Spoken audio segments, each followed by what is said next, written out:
Buenas noches, ¿qué tal? ¿Cómo están? Qué alegría poderme dirigir a ustedes. La verdad que me da mucho gusto de que tengamos esta oportunidad para hablar así. Eh, Hoy día, como sabemos, esta Semana Santa es una semana especial, es una semana de reflexión y me gustaría compartir un pasaje que a mí me gusta mucho. Pero antes de leer ese pasaje, quisiera que nosotros podamos a pensar un poco en en la, en los desfiles. Los desfiles son momentos muy significativos para los países. Yo soy de Perú y recuerdo mucho los 28 de julio, que cuando desde chico tenía que ver la televisión y ver toda la programación, ¿no? Todo lo que pasaba. Era un día patriótico, ¿no? Todo el mundo sacaba las banderas ahí en la ventana. Era un día precioso, ¿no? Un día bonito, un día solemne. Y, y justamente en, en ese, en ese desfile todo el mundo quiere estar, ya sea que estén participando o estén mirando, pero todos quieren estar.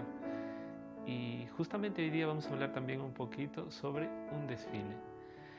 Y para eso me gustaría leer un pasaje que se encuentra en Lucas 19, 28 al 44. Pero antes de eso me gustaría hacer una oración con ustedes. Querido Señor, te agradezco porque nos das la alegría de poder participar en esta Semana Santa y sabemos que esta Semana Santa puede ser de gran bendición para nuestras vidas, porque en ello podemos encontrar, reflexionar en momentos en lo que tú viviste. Por eso te pedimos que nos acompañes hoy, en este momento, y que bendigas a cada uno de los que nos están escuchando. Ya está. Bueno, Lucas 19 del 28 al 44 dice así: Dicho esto, iba adelante subiendo a Jerusalén. Al acercarse a Betfage y a Betania, al monte que se llama de los Olivos, envió a dos de sus discípulos, diciendo: Id a la aldea de enfrente, y al entrar en ella hallaréis un asno atado, en el cual ningún hombre ha montado jamás. Desatadlo y traedlo. Y si alguien os pregunta, ¿por qué lo desatáis?, le responderéis así: porque el Señor lo necesita. Fueron los que habían sido enviados y hallaron como les dijo. Cuando desataban el asno, sus dueños les dijeron: ¿por qué desatáis el asno? Y ellos dijeron: porque el Señor lo necesita. Lo trajeron a Jesús y, habiendo echado sus mantos sobre el asno, subieron a Jesús encima. Y a su paso tendían sus mantos por el camino. Cuando los acercaban a la bajada del monte de los Olivos, toda la multitud de los discípulos, gozándose, comenzaron a alabar a Dios, grandes voces, por todas las maravillas que habían visto, y decían: bendito el Rey que viene en el nombre del Señor. Paz en el cielo, gloria en las alturas. Y entonces algunos de los fariseos de entre la multitud le dijeron: Maestro, reprende a tus discípulos. Él les respondió, les dijo: os digo que si ellos callaran, las piedras clamarían. Cuando llegó cerca de la ciudad, al verla, lloró por ella, diciendo: si también tú conocieras, al menos en este tu día, lo que es para tu paz, pero ahora está encubierto a tus ojos. Vendrán días sobre ti cuando tus enemigos te rodearán, con cerca te sitiarán y por todas partes te estrecharán y te derribarán a tierra, y tus hijos dentro de ti, y no dejarán en ti piedra sobre piedra, por cuanto no conociste el tiempo de tu visitación.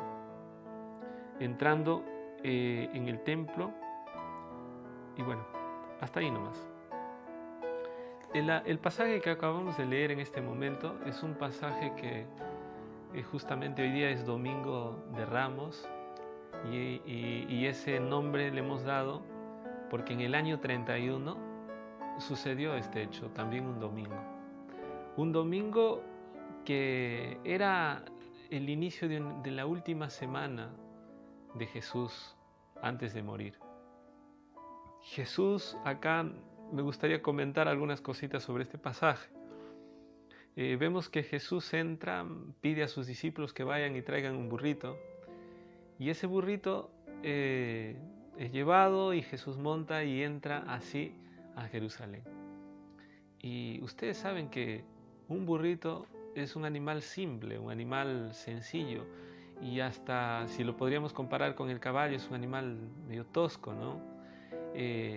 Muchos reyes, príncipes han preferido, creo que en vez de un burro, un caballo, ¿no? Pero Jesús entra en un burrito. Y eso es sorprendente, ¿no? De que el Dios del universo se digne a usar un burrito para entrar a Jerusalén. Pero así lo hace y de esa manera también estaba cumpliendo la profecía que estaba descrita en Zacarías, en el libro de Zacarías en el Antiguo Testamento. Varios siglos antes el profeta había dicho eso, ¿no? Entonces Jesús entra en un burrito. Otro detalle que me parece muy interesante es que la gente está muy alegre, muy contenta, y hay un grupo de personas que no están alegres. Y ese grupo de personas son los fariseos, porque ellos van y dicen, diles que se callen, ¿no? ¿Y qué sucede? Jesús le dice, si ellos se callaran, las piedras hablarían. Es decir, hay un reproche, ¿no? Y, y entonces claramente se muestra el sentir de estos líderes, ¿no? Por otro lado, otro aspecto que me llama también mucho la atención es que toda la escena parece linda, preciosa, ¿no? Como Jesús está entrando, como la gente lo recibe, todo bonito. Y comienza un poquito algo medio no tan bonito, en lo de la reacción de los fariseos, que piden que se calle la gente. Pero hay algo más triste aún, es que en medio de la escena Jesús llora. El lloro de Jesús es un lloro que tiene mucho significado. Incluso nosotros en la Biblia, en el Nuevo Testamento, no encontramos muchas veces que Jesús haya llorado. Se encuentra en la Biblia, en el Nuevo Testamento, solamente 2 veces que Jesús lloró, registrado en los Evangelios, ¿no? Uno es cuando Lázaro había muerto y otro es esta vez cuando Jesús entra. La palabra griega que se usa para indicar que Jesús lloró cuando estaba frente a Lázaro es un lloro de que dejó caer lágrimas por sus ojos, mas no muestra que haya sido, esa palabra no indica un lloro fuerte, un lloro con sonido, sino más como un gemido, como un pesar, como una tristeza, una angustia profunda. Mientras que la palabra que se usa para cuando se indica el lloro de Jesús a la entrada de Jerusalén es un lloro abierto, es un lloro más visible, no solamente es un lloro que se trasluce en gemidos, sino en algo más subjetivo, sino en algo más claro, más evidente. ¿Y eso a qué se refiere? O sea, ¿qué significa todo eso? Es que el motivo del lloro es distinto. Jesús llora por la incomprensión de lo que está viviendo en ese momento. Y esa incomprensión me gustaría que más adelante les pueda explicar más a detalle. Entonces ese es el punto, vamos a decir así, gris en medio de toda la escena triunfal, ¿no?, que entra Jesús. Bueno, me gustaría que a partir de lo que ya ustedes conocen en la historia y aparte de lo que ya hemos mencionado, me gustaría extraer 4 lecciones, muy interesantes. La primera lección que nosotros podemos aprender de esta historia o de este episodio es empezando por el burrito. El burrito es un animal insignificante, ¿no? Un animal, como les dije, no se puede comparar mucho con el caballo. El caballo tiene más presencia, es más bonito, pero sin embargo Jesús eligió un burrito. Y hay una frase que acá se dice, que cuando le preguntan, dice, ¿por qué quieren llevar al burrito? Y hay una respuesta acá, y dice, porque el Señor lo necesita. Qué alegría que Dios necesite al burrito, ¿no? Qué alegría que Dios necesite lo que no es muy apreciado por el resto. Qué alegría que Dios valore aún lo que no es tan valorado por los seres humanos. Y creo que podremos sacar una lección muy interesante de esto, que Dios valora por más insignificantes que seamos. Quizás tengamos algún problema, alguna cosa, o quizás creamos que ante los demás de repente no tenemos un gran valor, sin embargo ante los ojos de Dios sí lo tenemos. Dios valora aún lo insignificante. ¿no? Y esa es una lección muy interesante que podemos extraer de este episodio. El segundo episodio, bueno, la segunda lección es que hay muchas personas que a veces cuando nosotros queremos seguir a Dios, o comentarios, ¿no? Pues de algunas personas puede ser de tratar de desanimarnos de seguir a Jesús, de querer alabar a Jesús, de querer testificar de Jesús, de querer hacer obras por Dios. Muchas personas nos vamos a encontrar que nos critican. Es más, los más críticos muchas veces son los que menos hacen por Dios. Y es lamentable eso, ¿verdad? Pero en medio de la gente, ¿no?, que estaba diciendo Hosana, el hijo de David, y la gente estaba feliz, siempre va a haber un fariseo que va a decir, diles que se callen, ¿no? Entonces no permitamos que ninguna voz nos acalle, que ninguna voz nos calle de alabar a Dios, de exaltar su nombre, de hacer lo mejor para Él, de honrarlo, de exaltarlo, de testificar de Él. No permitamos que nada nos estorbe como para darle la alabanza y la gloria a Dios, aunque obviamente los va a ver. No permitamos que esas cosas nos impidan poder darle gloria y honra a Dios. La tercera lección es que es concerniente ya al lloro de Jesús. Jesús llora y da una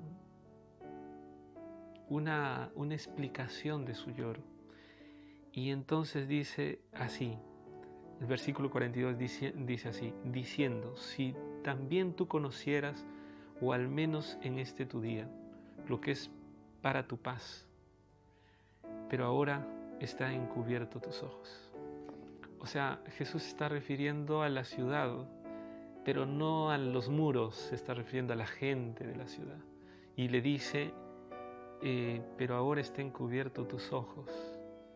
Y antes le dice, si también tú conocieras, a lo menos en este tu día, lo que es, o acá dice, lo que es para tu paz. Es decir, ellos creían que la paz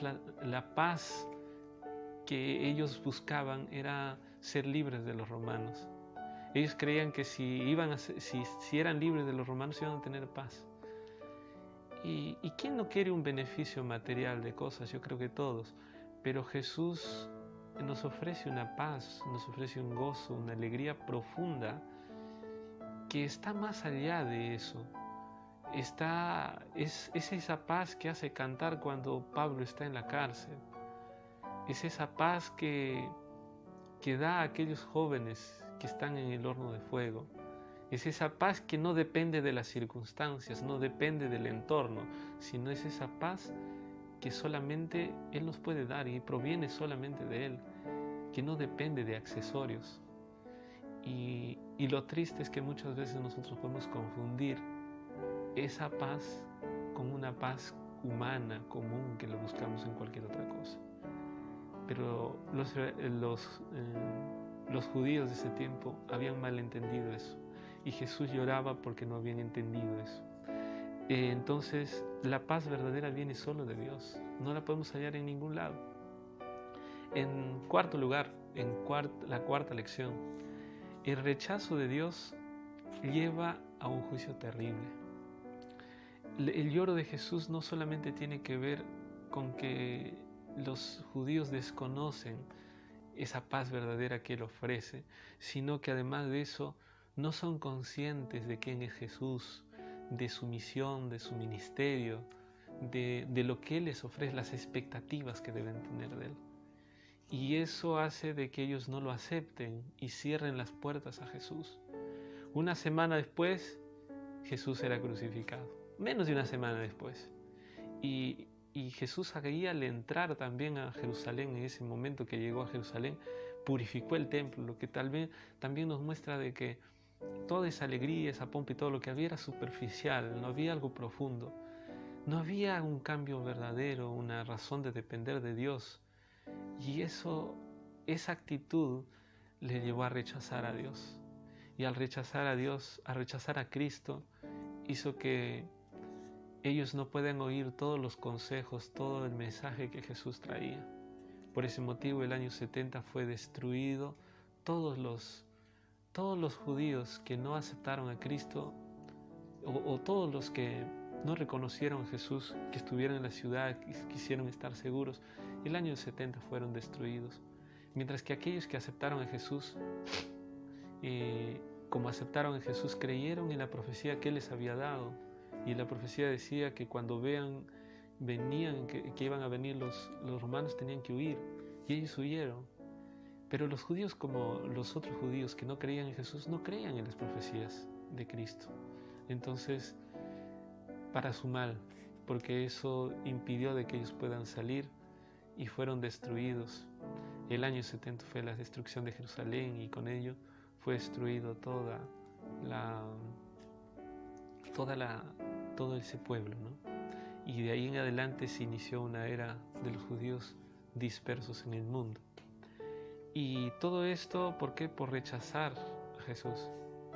Saben que hoy día muchas personas también pueden estar rechazando a Jesús.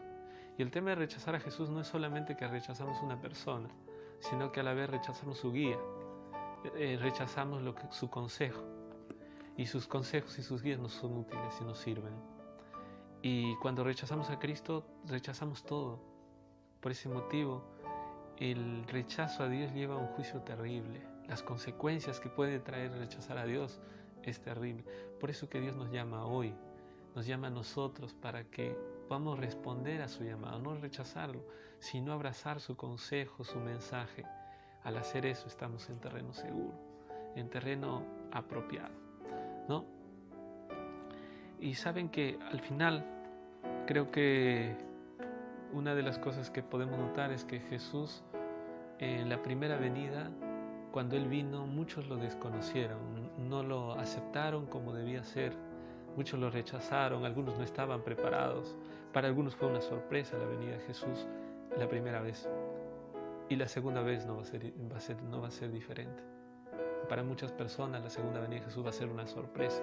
Muchas personas van a encontrar sin estar preparadas para verlo, para estar con Él.